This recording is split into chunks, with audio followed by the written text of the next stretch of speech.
I promise you, you do these contemplations and these meditations, you will see this for yourself. Irony, paradox, contradiction run rampant when you try to bring dualistic mechanisms to understand the non-dual. It doesn't work.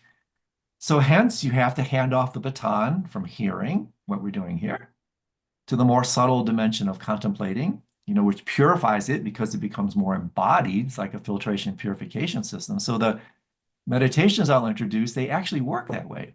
They actually work as a filtration purification system where you go from impure concept, dualistic, we need it. I'm not dissing it. We need it. Well, you filter it. You go down as you wake down into the wisdom of the non-dual body. Contemplation, less conceptual, more embodied, more non-dual. But even then, that has to be handed off to the fundamental wisdom of the body, meditation.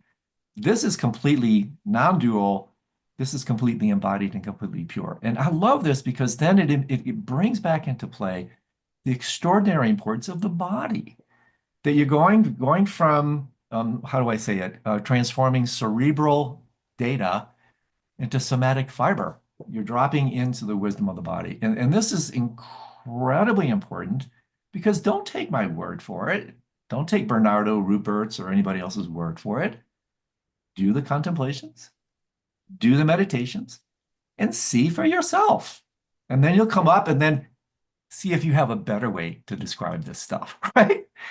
Oh, yeah, I'm a musician. I probably communicate this better when I'm playing the slow movement of a Beethoven sonata.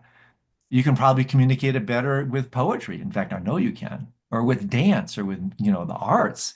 This is the way to communicate it. But since you and I, and we like to flap our lips and people like to listen to the wind that comes out of it, we do the best. Like what did Ajahn Chah say, if you try to understand the stuff conceptually, your head will explode.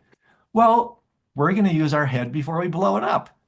And to me, this is the great gift of this pedagogical approach, which is both in Hinduism and Buddhism.